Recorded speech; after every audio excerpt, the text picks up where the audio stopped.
예, 고전 명작 읽기 13주 공부를 합니다. 13주는 발자크, 그러니까 세속의 시대라고 이야기합니다. 우리가 문해사조에서 고전주의, 낭만주의, 다음에 이제 세속의 시대라고 일컫는 리얼리즘 시대가 열립니다. 리얼리즘 시대의 대표 작가인 발자크, 발자크의 또 대표적인 고려 영감을 우리 고전 명작 읽기 13주에 1차 시와 2차 시에 나눠서 읽도록 합시다.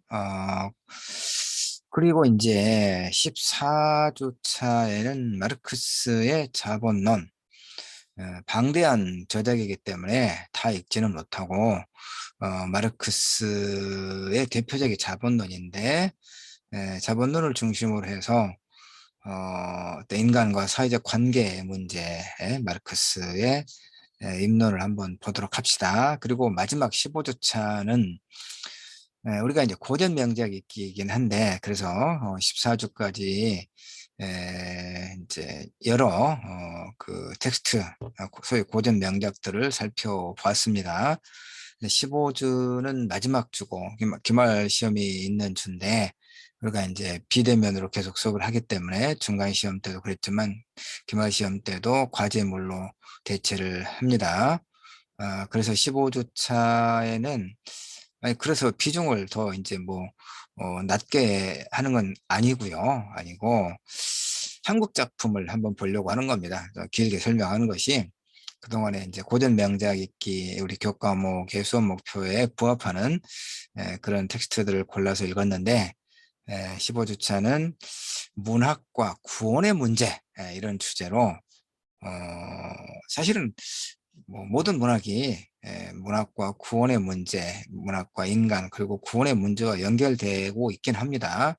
그러나 특별히 현대 한국 문학 작품 중에서 조혜진 소설, 조혜진이라고 하는 젊은 여성 작가가 있습니다. 내가 이제 이 작품을 가지고 평론을 써서 신춘문예에 당선되기도 했고 그래서 그래서도 하고 상당히 작품이 좋습니다.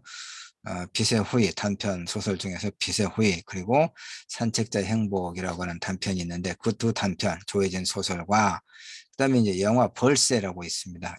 벌새 또 책으로도 나왔거든요. 시나리오.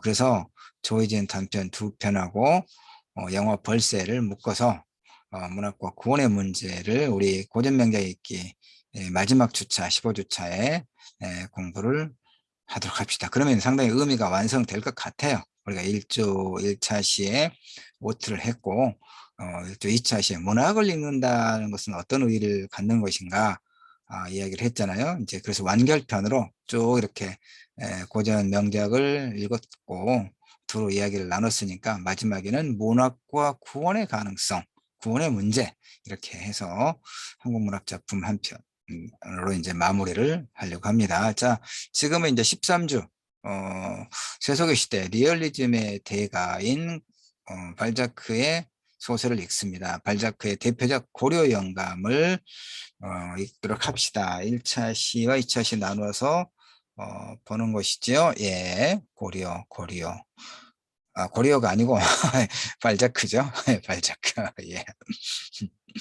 자, 그래서 이제 고려 영감을 통해서 1차 시도 그렇고 2차 시도 그렇고 1차 시는 늘 그랬던 것처럼 이 작품의 줄거리와 주제의식을 가지고 이야기를 하고 2차 시는 이제 이 주제를 확장해서 성공은 그러니까 이 고려 영감은 자본주의가 이제 이렇게 발전하고 있는 그런 단계 프랑스 사회를 그 속물주의, 속물성 그러니까 세속적인 가치 뭐 돈이라든가 어떤 성적 쾌락이라든가 또 명예라든가 이건 뭐 무시할 수는 없죠. 우리가 살아가면서. 그럼에도 불구하고 사실 속된 것이긴 해요.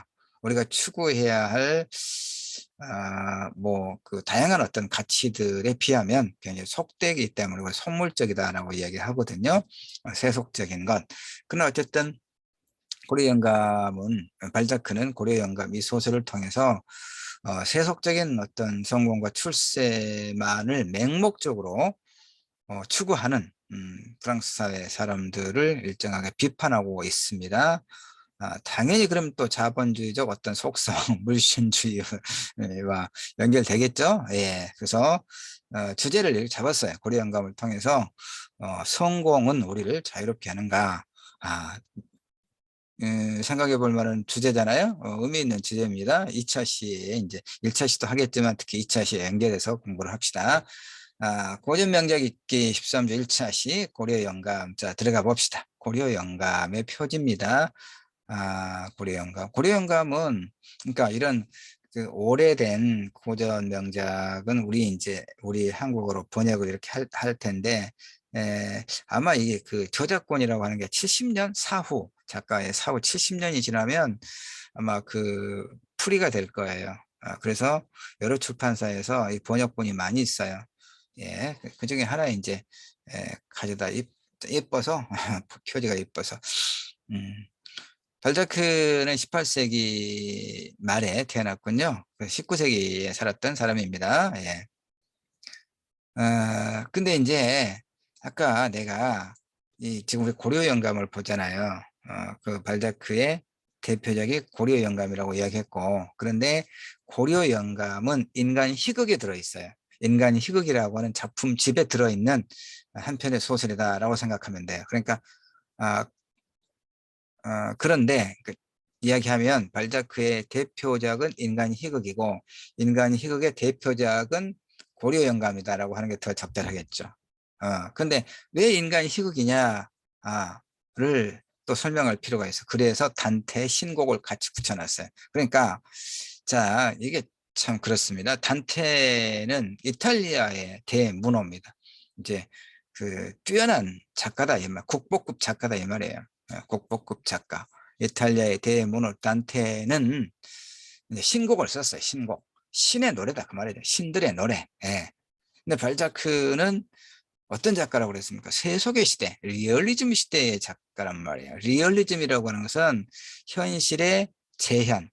그러니까 어떤 영웅이 아니라 신이나 영웅이 아니라 그냥 이 보통 사람들 부대끼며 살아가는 그런 저작거리의 사람들. 그러니까 세속적인 욕망, 출세와 욕망에 맹목적으로 이제 매달리고 있는 이런 사람들의 삶을 그대로 재현하는 사실적으로 리얼리즘은 사실주의잖아요. 그러니까 발자크는 리얼리즘 시대, 사실주의 시대의 대표적인 작가란 말이에요. 그러니까 그 인간 희극이잖아요.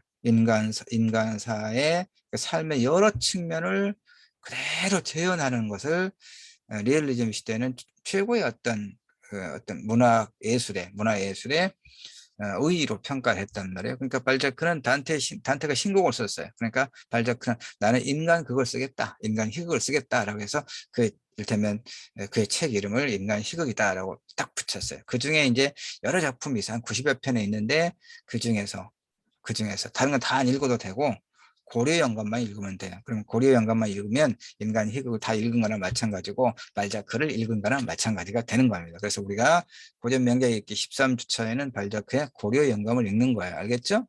근데 인간 희극이라고 이름 붙였으니까 왜 인간 희극이냐를 알려면 단테가 쓴 신곡을 조금 알 필요가 있어서 앞에다 붙여놨습니다. 이탈리아 대문호 단테는 13세기 피렌체에서 태어났습니다. 그래서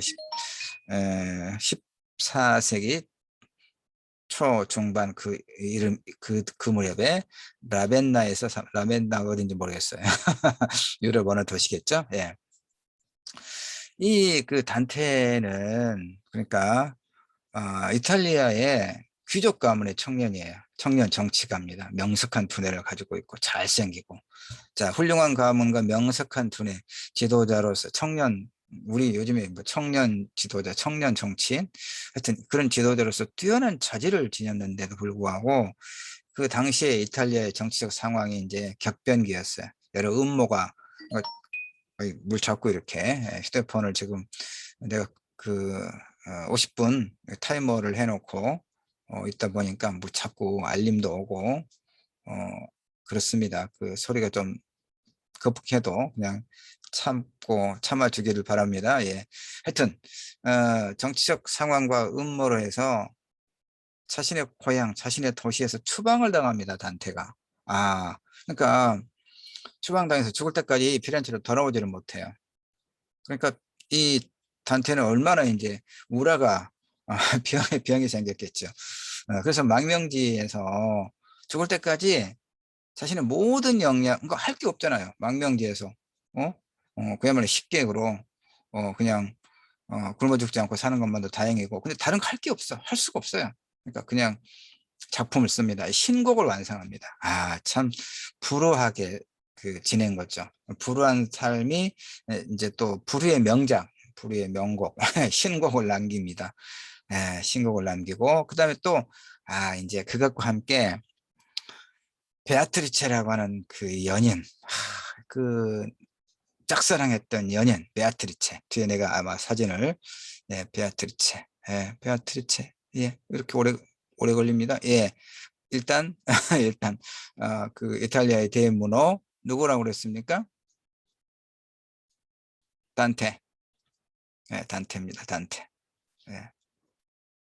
그런데 베아트리체, 뭐 이제 뒤에 이름도 있고 그러죠? 포르티나리. 하여튼 베아트리체.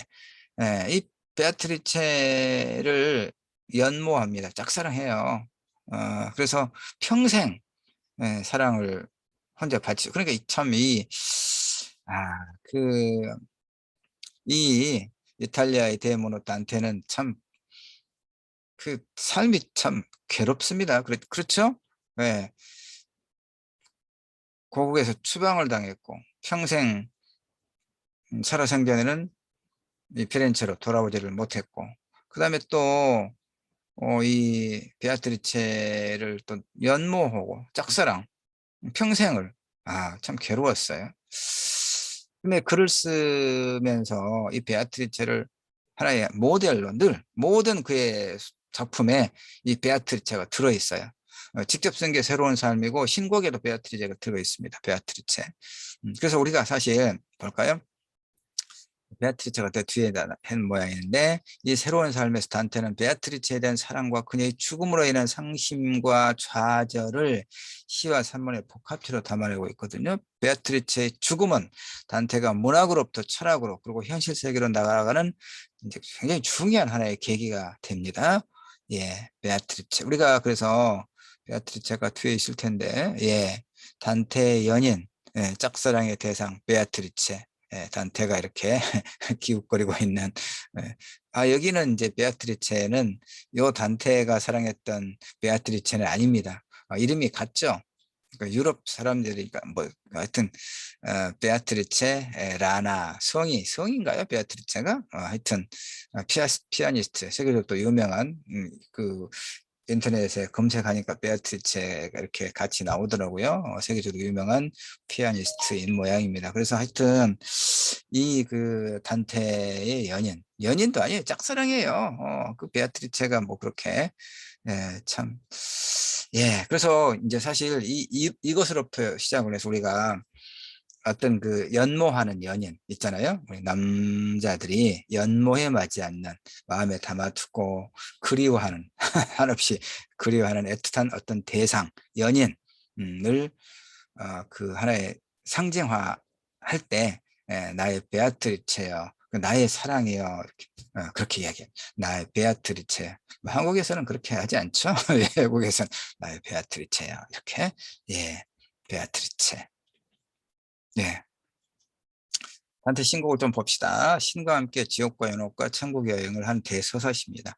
단테가 35살 되던 해 성금요일 전날 밤에 길을 잃고 지금 단테는 길을 잃었잖아요. 정치적으로 불했고 사랑하는 베아트리체와 뭐 함께 그 삶을 살한 것도 아니고 그다음에 또 베아트리체가 일찍 죽었어요. 그러니까 그 죽음에 대한 소식을 듣고 또 얼마나 상심과 슬픔에 젖어 있었는지. 자, 하여튼 성금요일 전날 밤 길을 잃고 어두운 숲속을 헤매며 본민의 하룻밤을 보낸 뒤에 빛이 비치는 언덕 위로 다가가려 했지만 세 마리의 야수가 길을 가로막음으로 그 언덕으로 올라갈 수가 없었다는 겁니다. 그래서 그때 이제 베리길리우스가 쫙 나타나서 단테를 구해주고 길을 인도한다 이런 얘기죠. 그는 먼저 단테를 지옥으로, 다음에는 연옥의 사원으로 안내하고는 꼭대기에서 단테와 작별하고 누구에게? 꿈속에서도 잊지 못하는 연인 베아트리체가 또 신곡에 나오잖아요. 베아트리체에게 그의 앞길을 맡깁니다. 베아트리체에게 인도된 단테는 지고천에까지 이르고 천국의 끝, 지고천에까지 이르고 그곳에서 한순간 신의 모습을 우러러보게 된다는 이야기입니다. 어쩌면 이 신의 모습은 베아트리체였을지도 모르겠죠. 좀 불경한 이야기입니까? 예. 네, 단테의 신곡에서 묘사하고 있는 연옥입니다. 이제 기독교, 뭐 천주교도 그렇고 하여튼 이 하여튼 종교, 이게 이제 가톨릭에서 개신교로 이렇게 이제 분화되긴 했습니다만, 그 서로 조금 뭐 좀 성서도 그 한글판으로 해석하는 거 보면 좀씩 뭐 문체가 좀 다르긴 해요. 그러나 어쨌든 뭐 우리가 이제 죄를 많이 지으면 뭐 지옥불로 떨어지고, 아주 하느님의 말씀을 잘 따라서 그렇게 살면 천국으로 가지만 대부분 연옥으로 떨어진다고 돼 있잖아요. 지금 이렇게 이야기하고 있습니다. 연옥도 이제 보면 굉장히 세밀하게 그리고 있어요. 이렇게. 난 설명을 다 못하겠어요. 이 부분은. 하여튼 그 단련을 겪고 이제 개과천선을 하면 천국에 가는데 그 사람이 많지는 않겠죠. 근데 이 단테는 베아트리체의 안내에 따라서 그 지고천에 올라가서 신의 모습을 보게 된다고 하는 그런 내용의 대서사시다 이런 얘기입니다. 자, 이제 발자크, 그러니까 알겠죠? 단테의 신곡의 개략적인 내용만 알면 됩니다. 우리가 지금 집중적으로 공부할 것은 발자크의 인간 희극이고, 인간 희극의 속에 들어있는 대표작, 발자크의 대표작 고려 영감을 보는 것이기 때문이죠. 1829년 발자크는 최초의 본격적인 소설을 자신의 이름으로 발표하는데, 이 말은 또 뒤에 또 이야기할 수도 있겠지만, 발자크는 이제 어린 시절을 굉장히 불우하게 지냈어요. 자신의 어머니가 그 아버지, 그러니까 남편과의 나이 차가 뭐 거의 20몇 살 차이가 납니다. 그러니까 나이 굉장히 많이 먹은 남편에게 원하지 않는 그런 결혼을 했어요. 그게 이제 무엇인가가 분명하게 이제 제가 알지는 못합니다만은, 어쨌든 그 발자크의 전기적 사실을 이제 기록한 자료를 보면 그렇게 돼 있어요. 발자크의 어머니가 뭐 자기보다 서너 살 이상의 나이 많은 남자와 결혼을 했는데, 남편이죠. 결혼을 했는데 원하지 않는 결혼을 한 거예요. 그러니까 이제 아이를 임신했잖아요, 발자크를. 그래서 발자크를 낳자마자 거의 돌보지도 않았어요. 유모에게 맡겨버리고 조금 자라니까 기숙학교로 보내버린 거예요. 그래서 청소년 시절이 되어서야 겨우 집으로 발자크가 왔는데, 그때는 몸이 허약해져서 이제 병을 안고 온 거예요. 근데 그동안에 한 번도 찾아보지 않을 정도로 이 어머니가 굉장히 냉정한 거예요. 왜냐하면 자신의 결혼 생활 자체를 굉장히 불행의식을 갖고 살았기 때문에. 그래서 발자크는 바로 그런 유년기의 경험을 통해서 그의 작품들 속에서 그 자신의 어머니, 그러니까 나이 많이 먹은 남자와 불행한 결혼을 해서 아주 침울하게 살아가는 그런 여인을 자꾸 묘사하고 등장시키고 그럽니다. 단테가 그 마음속의 연인 베아트리체를 잊지 못해서 거의 모든 작품의 베아트리체의 형상을 이리저리 이렇게 묘사하고 있는 것처럼, 발자크는 자신의 어머니의 그런 침울한 불행한 결혼을 통해서 침울하게 살았던 그 여인을 자꾸 등장시킵니다. 이렇게 작가의 작품 속에는 자신의 성장 과정, 또 뭐 살아가면서 겪었던 중요한 어떤 그 경험적인 내용이 자신의 작품에 직접적으로나 간접적으로나 스며들어 있겠죠. 자, 하여튼 그래서 그런 경험이 있는데, 이제 하여튼 그 발자크 같은 경우도 지금은 세계적인 대작가죠. 그럼에도 불구하고 프랑스를 대표하면서도 리얼리즘 시대를 대표하는 대작가임에도 불구하고 바로바로 소설 써서 그렇게 유명해진 건 아니다 그 말이에요. 그런 의미에서 최초의 본격적 습작도 많이 오고 무명 작가 시절을 많이 보냈어요. 하여튼 발자크는 최초의 본격적인 소설을 자신의 이름으로 발표하는 이 작품이 올빼미 당원이라는 얘기입니다. 그럼 이때부터 문학적 성과를 조금씩 인정받기 시작해요. 또한 1831년에 발표한 철학소설 나귀 가죽을 통해서 작가로서의 명성을 얻었다라고 이야기하는군요. 이 작품을 포함해 90여 편의 소설들을 포괄해서 인간 희극으로 이제 하나의 전집으로 이렇게 묶어내는 거죠. 책의 그 표절 인간 희극으로 90여 편의 소설들을 포괄해서. 자, 그런데 그래서 아까 얘기했던 거예요. 단테가 신곡을 쓴 데 대해서 발자크는 난 인간의 이야기를 쓰겠다. 인간 희극, 인간 극이라고도 하고 인간 희극이라고도 하고. 예. 그러니까 19세기 프랑스 사회사를 묘사, 그러니까 이렇게 그 풍속화를 그려낸 거예요. 풍속화. 우리 그 조선시대에 풍속화의 대가들이 세 사람 있잖아요. 김홍도 풍속화가 있고, 그 다음에, 뭘 자꾸 이렇게, 예. 그래서 그 풍속화처럼 이 발자크는 19세기 프랑스 사회를 묘사, 재현해냅니다. 거의 모든 작품이, 예. 그래서 인간 희극은 19세기 프랑스 사회사를 묘사한다는 야심을 가지고 관련된 소설 작품들을 체계적으로 집대성한 하나의 문학 총서, 발자크 총서가 인간 희극이다. 이런 얘기죠. 90여 편의 소설이 들어있다고 그랬죠? 예. 그러니까 이제 인간 희극에는 이렇게 프랑스 전국을 배경으로 약 2천여 명의 인물이 등장합니다. 전체적으로 90여 편의 소설들을 보면 유년기, 사춘기, 노년기 이렇게 구분을 또 해서 정치, 사법, 전쟁 어느 한 상황도 돌아가지 않고 귀족, 벼락 출세가 자본가, 소매상, 잔인, 기술자, 범죄자, 화류계. 요즘에 화류계란 말 잘 쓰지 않죠? 그 이제 그런 여러분 알죠? 화류계. 요즘에는 이제 소위 화류계에도 분화가 많이 돼서, 그러니까 뭐 소위 말하면 뭐 룸살롱이라든가 이런 걸 말합니다. 예, 하여튼 이런 데에 걸쳐 다양한 인간 군상들을 그려낸 거예요. 19세기 프랑스 사회를 내가 소설로서 재현하겠다, 그려내겠다라고 하는 그런. 살자크 자신의 말을 따르면 이를 통해서 인간 마음의 모든 가닥과 사회의 모든 요인을 검토했다라고 얘기합니다. 여기에 대해서 작중 인물들은 시간적, 공간적으로 서로 연관되어서 하나의 세계를 형성하는데 각 소설이 한 시대를 나타낼 때 하나의 완전한 역사다라는 그런 평가를 받죠. 그러니까 소설로 쓴 19세기 프랑스 사회의 풍속사라고 생각하면 돼요. 그래서 이제 계속 몇 번 이야기했지만 인간 희극 90여 편을 우리가 읽기도 힘들지요.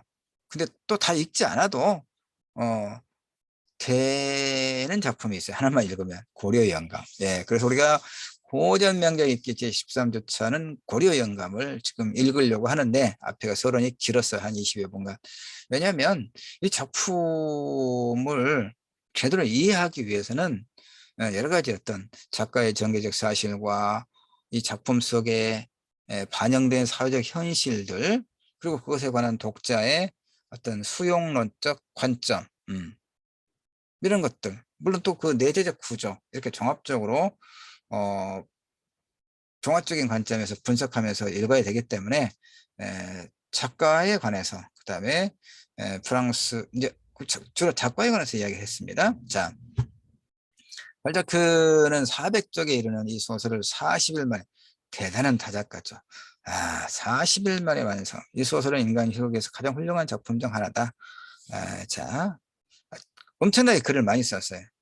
왜 그러냐면요. 빚이 많았어요, 이 사람. 여기저기 맨날 투자해가지고 빚이 많으니까 빚을 갚으려고 엄청나게 써대는 또 그런 다작가이기도 합니다. 재미있는 사람입니다. 발자크는. 자, 뭐 18세기 끝 무렵 태어났죠. 1799년이니까. 예. 툴에서 태어난 발자크는 어머니의 사랑을 받지 못한 유년 시절을 기억해서 평생 자유롭지 못해. 아까 다 이야기했다는 거죠. 뒤에 이제 남아 있으면 좀 더 정확하게. 예. 자기보다 32살. 아까 내가 비슷하게 말했나요? 대충 말했습니까? 27인가 이렇게. 하여튼 32살. 부모님, 그러니까 아빠의 나이보다 나이죠. 음? 그럴 수 있죠. 그럴 수 있는데 어쨌든 이 발자크의 어머니는 사랑 없는 결혼을 어떻게 한 모양입니다. 그 내막까지는 짐작을 하겠지만 내가 말할 수는 없는 거고 어쨌든 이렇게 이런 사랑 없는 결혼을 해서 태어나자마자 유모에게 양육을 맡기고 겨우 8살 되니까 기숙학교로 보내고 쇠약해진 심신으로 집으로 돌아올 때까지 찾지 않은 냉정한 불행한 기혼녀 모티프. 예. 그래서 이런 불행한 기혼녀 모티프와 그 여성의 지닌 냉정한 모성은 아까도 얘기했지만 발자크 소설의 주요 모티프가 되고 그 소설 곳곳에 이런 여성의 초상이 배치되어 있다는 것을 아까도 이야기했습니다. 예. 그리고 이제 16살 때부터 법률 공부를 하면서 이제 그 아버지가 또 요구를 합니다. 우리도 뭐, 지금은 꼭 그렇게는 하지 않지만 어쨌든 뭐 인문계열에서 공부를 잘하면 법대를 가도록 하고 지금은 이제 한 10년 전부터 로스쿨로 이렇게 변화가 됐고 그렇습니다만은 이과에서 또 공부를 잘하면 다 의대를 보내고 그러죠. 그것이 이제 그 사회에서 어떤 영향력을 갖고 있고 그다음에 이제 사실 그런 법률가나 의사나 이런 면허증, 자격증을 가지면 그야말로 죽을 때까지 그 자격이 그대로 유지되고 그걸 가지고 어떤 경제적인, 사회 경제적인 그런 삶이 가능하기 때문에 이제 부모의 입장에서는 또 그렇기도 하죠. 자녀들은 억압이 되기는 하지만 어쨌든 발자크도 그 부모가 돌보지도 않아 놓고 이제 또 출세를 또 요구를 해서 법률 공부를 하게 했던 모양입니다. 그래서 공정위 사무실에 서기로 일했고 20살이 되던 때 나 이 못하겠어요. 작가로 되기로 결심합니다. 그래서 가족한테 이제 사정사정해서 1년간만 내가 소설을 쓸 수 있도록 작가가 될 수 있도록 좀 지원을 해달라. 나 좀 성가시게 굴지 말고 이렇게 해서 노천 다락방에서 예비 작가의 생활을 시작했다 이런 얘기입니다. 언젠가 이야기했나 안 했나 모르겠는데 그 서울대 법대를 들어간 조성기라고 하는 소설가가 있습니다. 그러니까 부산 출신인데 이 조성기 선생은 뭐 동국대 문해창작관과 그 전임 교수로 지금도 있을 것인가 아니면 뭐 2, 3년 내에 정렬했거나 그 정도 나이가 될 건데 조성기 선생 소설 우리 시대의 뭐 소설가 이런 식으로 90년대 후반에 상당히 유명했던 90년대 후반 2000년 초반에 상당히 유명했던 소설가입니다.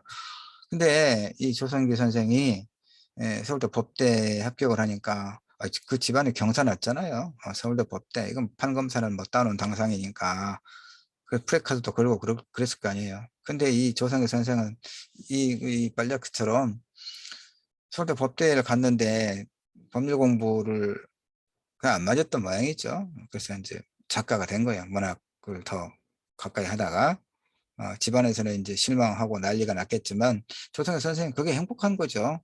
자신이 잘할 수 있고 더 좋아하는 것을 선택을 해서 이제 일반 독자는 잘 모르지만 이제 나처럼 문학장에 있는 사람들은 잘 알죠. 조성희 선생 나한테 소설 책도 있고 그럽니다. 조성기 선생. 그리고 또 이제 문해창작과 교수로도 이제 있고 하여튼 그렇습니다. 자, 지금 다시 돌아와서 발자크 이야기하고 있죠. 그래서 1년만 좀 봐달라라고 하고 예비 작가의 생활을 시작했는데 1년만 가지고 되겠습니까? 그래서 오랫동안 고생을 해요. 자, 10년, 10년, 예, 10년의 무명 세월을 예, 필요로 했던 얘기입니다. 대단하죠? 예. 하여튼 희곡 작가가 되려던 처음의 의도를 포기하고 가명으로 소설을 쓰기 시작한 20대 초반에 이제 또 이게 또 19세기 때 프랑스 사회가 파리가 어떠냐면요. 이 이제 고려 영감에도 그런 게 나오는데 그때는 또 그 귀족들 귀족 부인들 그 귀족들은 뭐 백작이니 후작이니 자작이니 이런 돈 많은 그 이제 영주로서 그 농토도 많고 하여튼 이런 그 자기를 가지고 있고 재산도 많고 이런 사람들은 뭐 할 일이 없잖아요. 그러니까 이제 가서 파티를 하고 또 그 아름다운 여인들을 만나고 바깥으로 이제 그 돌아다니는 거죠. 뭐 집은 그 신경도 안 쓰는 거죠. 그러니까 집에 누가 남아있어요? 백작 부인이, 귀족 부인이 남아있죠. 귀족 부인도 자기가 뭐 가정일을 하는 게 아니잖아요. 뭐 다 하녀들이 다 있고. 그러니까 뭐 하겠어요. 그러니까 이 귀족은 바깥에 나가서 놀아요. 이제 집에 남아있는 이 귀족 부인은 할 일이 없잖아요. 그러니까 이제 예술을 가까이 합니다. 예술을 가까이 하는데 뭐 살롱이라고 하는 이제 하나의 그 사교장이 사교 문화가 그때는 또 굉장히 발달했던 모양이에요. 그러니까 이제 귀족 부인이 사교장에 가고 어 이제 그렇다면 그러니까 도박도 하고 영화 보면 도박도 하고 술도 마시고 또 남녀 간의 그런 어떤 관계도 빈번하게 일어나고 이런 상황인데 여기서 이제 볼 게 뭐냐면 지금 그 우리 저 이 고려 영감의 작가 고려 저 발자크도 어땠습니까? 20대 초반에 22살 연상의 귀족 부인을 만나서 연인이면서 또 문학의 조언자라서 오랫동안 그녀를 의지처로 삼게 된다고 했잖아요. 뒤에서 나오겠지만 이 베르니 부인과만 그런 게 아니에요. 그러니까 이것은 또 이 발자크만 그런 게 아니에요. 이 시대의 하나의 풍경화예요. 그러니까 이 귀족 부인들, 그러니까 시골에서 올라온 이제 준수한 외모의 그런 청년들이, 가난한 집안의 청년들이 야망을 품고 올라옵니다. 어떤 야망을요? 그 사교 클럽에서 귀족 부인들을 만나서 후원자로 그 애인이 돼주는 거죠. 젊은 귀족 부인의 젊은 애인이 돼서 경제적으로 후원을 받고 그래서 뭔가 이제 그 좀 사회적으로 출세해 보려고 하는 그런 헛된 야망을 품고 분화비처럼 파리로 모여드는 그런 청년들이 아주 많았어요. 예. 근데 이제 자기 소설에 그런 초상을 이제 묘사합니다. 그런데 발자크 자기 자신도 그렇게 했어요. 왜냐면 집에서 후원을 해주지 않고 돈은 없잖아요. 어. 그러니까 자연스럽게 또 이렇게 22살 연상의 베르니 부인을 만나서 연인이면서 또 문학에 좋은 대로, 왜냐하면 이 귀족 부인들은 문화예술에 대한 이제 감각이 또 공부를 하고 돈이 많으니까 이렇게 돈이 많아야 그 그림도 보고 다니고 연주회도 다니고 자꾸 보고 들어야 그 눈과 귀가 트이고 그러지 않겠습니까? 그러면 이제 그 책도 읽고 그래서 이런 예술가들을 후원하는 겁니다. 화가라든가 음악가나 작가들을 후원하면서 경제적으로 후원하면서 또 연인 관계를 맺고 이런 것이 한때 이제 프랑스 사회, 유럽 사회에 유행을 했어요. 19세기에. 나왔죠. 발자크는 줄막 카로를 비롯하여 다브란테스 공작 부인, 카스트리 후작 부인 등 많은 여인으로부터 물질적, 정신적 도움을 받은 것으로 알려져 있어요. 그래서 많은 작품에 요 주인공에게서 그 여인들의 단편적 초상을, 그러니까 이 이제 만났던 사람들의 그 인물들을 이제 그대로는 해서는 안 되겠지만 어쨌든 흔적들이 딱 그 인물을 묘사할 때, 인물을 그릴 때 등장인물을 해서 누구누구 이렇게 그런 것들이 들어 있어요. 한편 20대 중반에 시도한 인쇄업의 실패를 아까 이야기했잖아요. 왜 그렇게 타작을 했느냐? 빚을 갚기 위해서. 이제 그 후원만 가지고도 또 안 됐던 모양이죠. 인쇄업의 실패로 많은 빚을 지게 된 발자크는 평생 빚쟁이에 쫓기는 신세를 면치 못합니다. 이게 뒤에 내가 그 자료를 찾아서 붙여놨는데 프랑스 파리 16구의 거리에 박물관입니다. 발자크의 집필 시리즈 이를테면 요즘 우리식으로 이야기하면 무슨 문학관, 저기 남원에 가면 홈불 최명희 문학관이 있고 통영에 가면 박경리 문학관이 있죠. 또 강원도에도 있기도 하고 원주에도. 그다음에 뭐 이런 그 소위 이제 지방자치가 이렇게 또 되면서 각 지역마다 자기 지역에서 출생한 예술가들의 이런 그 예술가들을 기리는, 그래서 하나의 콘텐츠 문화 상품으로 또 이렇게 활용을 하기도 하는 그런 곳이 많이 있죠. 여기도 이제 프랑스 파리도 이렇게 집필실, 집필실을 발자크의 집필실을 이렇게 하나의 관광 상품으로 보존해서 그런 모양입니다. 발자크의 집이라는 이름으로. 하여튼 빚을 갚기 위해서 닥치는 대로 소설과 잡문을 썼어요. 발자크는. 그렇게 좀 그대로 원형을 좀 보존하고 있는 모양입니다. 조금 개보수를 해서. 그래서 그렇게 뭐 화려하거나 뭐 거대하거나 그렇지는 않은 듯 보입니다. 예. 자, 다시 이제 고려 영감과 관련된 배경 설명을 굉장히 많이 했습니다. 그러니까 이제 고려 영감의 그 줄거리, 그리고 이제 하나의 주제의식을 이제 이야기할 차례죠. 그래야 2차 시 넘어가서 이 주제의식을 확장해서 이제 이야기를 나눌 수 있을 테니까요. 주제를 내가 먼저 제시해놨네요. 자본주의 사회에서 돈과 출세의 노예가 되어서 파멸해가는 그런 인간상을 그리고 있다, 이런 얘기죠. 이제 이 소설에 주된 인물들이 있습니다. 일단 고려 영감, 고려 영감, 제목이 고려 영감이니까 고려 영감이 주된 인물로 나오겠죠. 제면업자, 제면업자가 이제 밀가루, 밀을 이제 밀가루로 가공해서 그다음에 국수를 이렇게 만들어. 그때는 이제 이것이 이 제면업으로 해서 굉장히 돈을 많이 벌 수 있었나 봐요. 근데 부인을 잃고 두 딸이 있는데, 예, 이제 아주 이 영감님이 두 딸에게 맹목적인 사랑을 베풀어요. 그러니까 이렇게 번 돈을, 지금 평민이잖아요.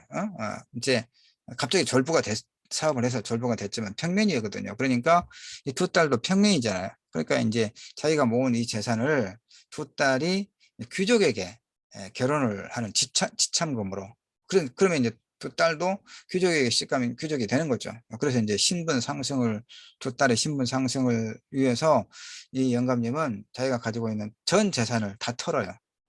그래서 자신은 빈털터리가 되어서 이제 우리식으로 이야기하면 고시원, 예. 고시원도 이제 가장 싼 곳, 그러니까 엘리베이터도 없는 가장 높은 곳, 구석진 방, 제일 싸겠죠? 거기서 이제 혼자 살아요. 그러면서 이제 뭐, 지금 내가 60이다 그러면 한 10년이면, 이제 평균 연령으로 봐서 죽는다. 그러면 10년 동안 내가 살 수 있는, 아주 아끼고 뭐 라면 하루 한두 끼 먹고 살 수 있는 그 돈을 계산해서 그 돈만 탁 놔두고 이제 나머지는 두 딸을 이렇게 지참금을 줘서 귀족들에게 이제 시집을 보내요. 귀족들이 됐단 말이에요. 자신의 거의 빈털털이나 마찬가지죠. 그래서 그 지참금, 이제 그야말로 아껴둔 돈, 그 돈만 딱 갖고 있는데, 이 두 딸이 여기 있죠. 고려의 두 딸들이 자신들의 신분 상승을 위해서 철저하게 아버지의 부를 이용하고 병든 아버지에 대해서는 냉담한 불효네. 그러니까 그 귀족들에게 시집을 보냈는데도 이제 아주 뭐 도박이나 뭐 여흥으로 또 돈을 다 탕진하고, 그러니까 맨날 아빠한테 와서, 고려 영감님한테 와서 돈을 뜯어갑니다. 그래도 돈 있을 거 아니에요 하고 자꾸 뜯어가고. 그래서 이제 서로 또 두 딸이 서로 또 싸웁니다. 고리 영감님 앞에서. 언니는 뭘 자꾸 그래? 너는 왜 자꾸 그래? 이렇게 이제 싸우니까 고려 영감님이 이제 분노가 폭발해서 화를 내다가 쓰러져서 병원으로 실려갑니다. 병원에서 쓸쓸하게 죽어가는데, 이 고려 영감의 두 딸은 병원에 오지도 않아요. 죽어도 장사를 지내도 오지도 않습니다. 정말. 왜 그럴까요? 좀 더 이야기합시다. 왜 그럴까요? 자, 그 다음에 라스티냐크, 지방의 가난한 귀족 청년. 상류 사회를 동경하며 파리 사교육에 진출하기 위해서 후원자가 될 여성을 찾는 그런 야망에 불타는 청년, 라스티냐크. 아까 앞에서 봤잖아요. 이 소설의 작가, 이 고려 영감의 작가, 누굽니까? 자꾸 앞을 봐야 됩니까?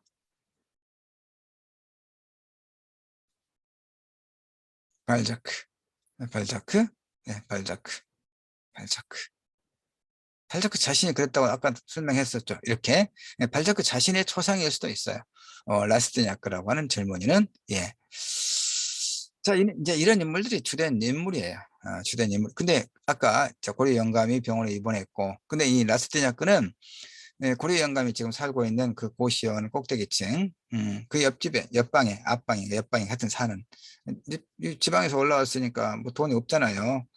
그러니까 이제 그렇게 사는데, 그래서 그나마 고려 영감하고 이제 한마디씩 이야기 나누는 거의 유일한 사람이 라스트냐크예요. 그래서 이제 고려 영감이 쓰러져서 병원에 입원했을 때, 그리고 병원에서 쓸쓸히 죽었을 때, 장례를 치러주는 사람이 고려의 두 딸이 아니라 이 라스티냐크. 어쩔 수 없이 그 이제 얼굴도 익혔고 한두 마디 날았던 영감님이 쓰러지니까 병원에 모시다 줬고 한 번씩 들여다보고 죽었으니까 장례를 치러야 되는데 두 딸은 오지도 않고, 그러니까 자신이 그 어떤 귀족 부인에게 이제 선물로 받은 그 반지를 팔아서 이 장례비를 마련해서 이 고려 영감님을 장례를 치러줍니다. 라스티냐크가. 예, 그런 소설 이야기 다 했네. 예? 예, 인물을 중심으로.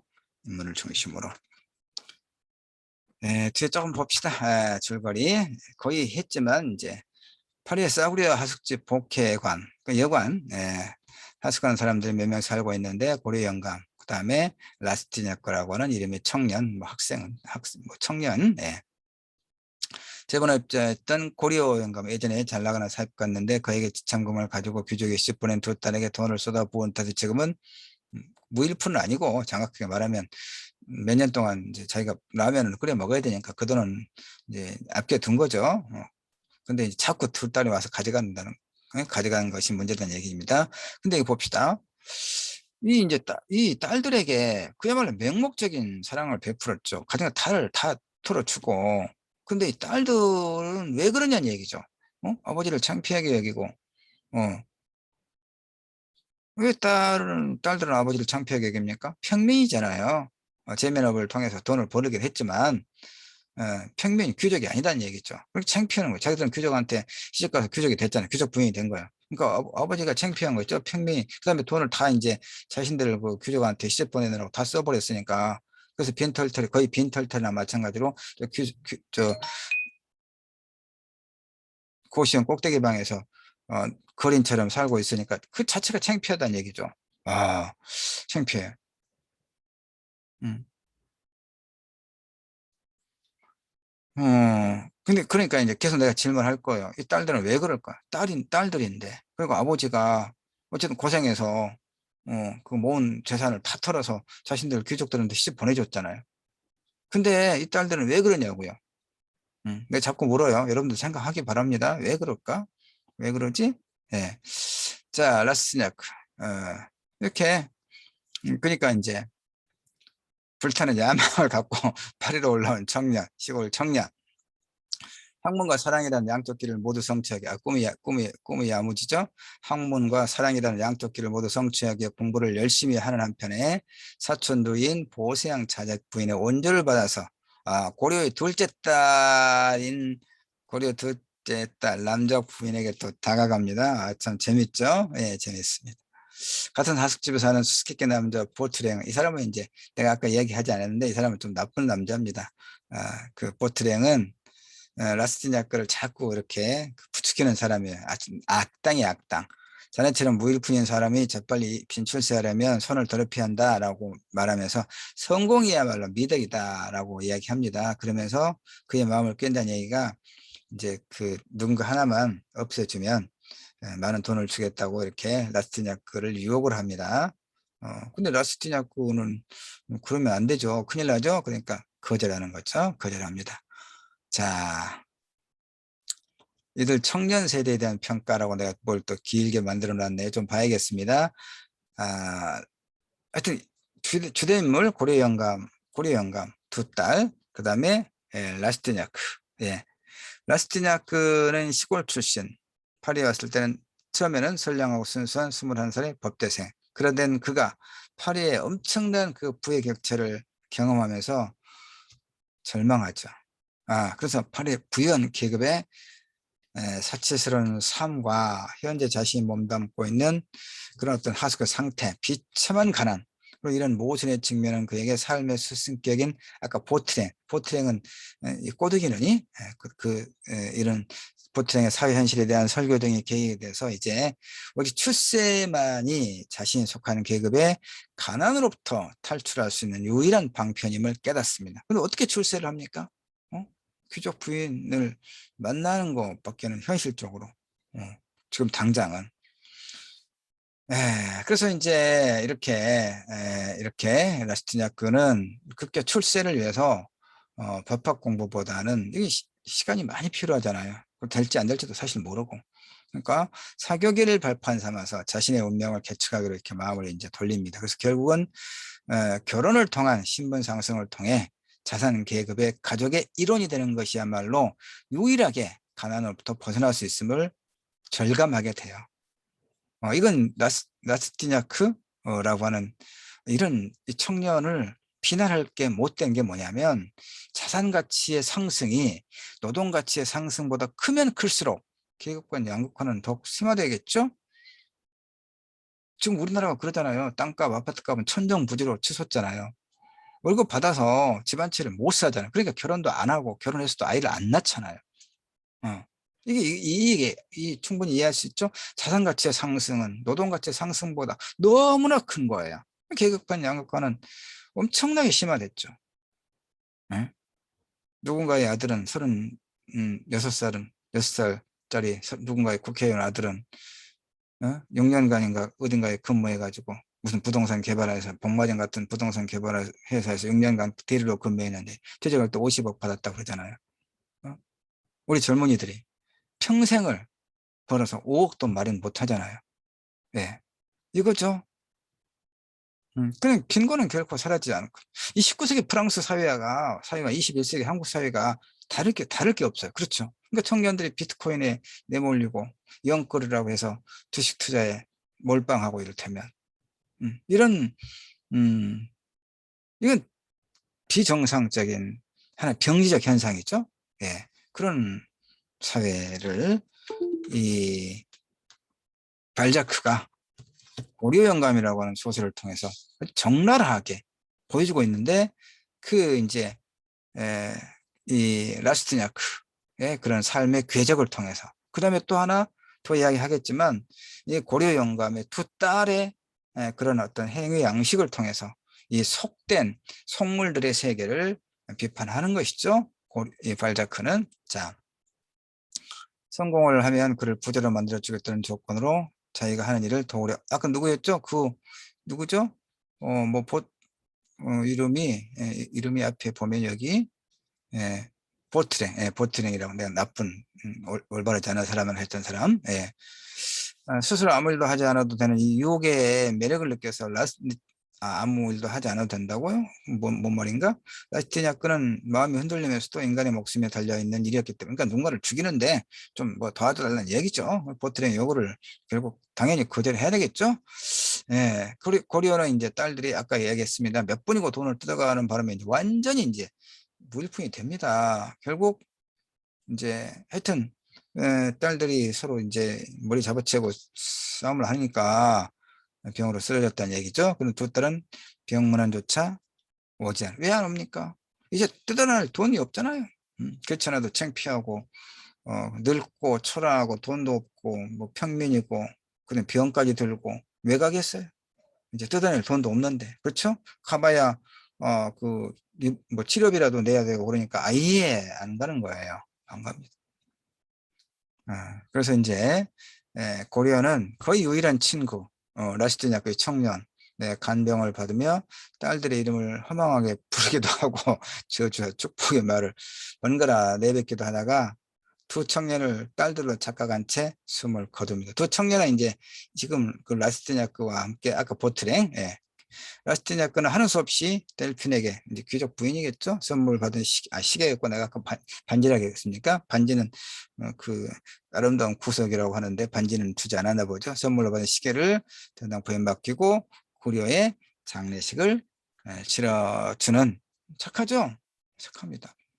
그래서 이제 페르 라세지의 묘지, 공동 묘지겠죠. 고려의 시신을 매장하고 그곳에 청춘의 마지막 눈물과 같이 묻은 뒤에 팔을 향해서 자, 한판 붙자고 외치며 사회에 대해 도전의 첫 발을 뗍니다. 그래서 이제 그 이후의 문제는 2차 시에 가서 또 그 주제를 확장하면서 또 충분하게 이야기를 나눠보도록 하죠. 음, 예, 그렇게 하도록 합시다. 예, 수고하셨습니다. 여기까지 해서 일단 고전명작 읽기 13조 1차 시 발자크의 고려 영감을 뭐 줄거리, 주제, 그다음에 그 발자크가 살았던 19세기 프랑스 사회, 두루두루 이 작품을 깊이 있게 이야기하기 위한 이야기들을 많이 했습니다. 자, 일단 여기까지 하고 쉬었다가 조금 이따 2차 시 또 이어서 하기로 합시다.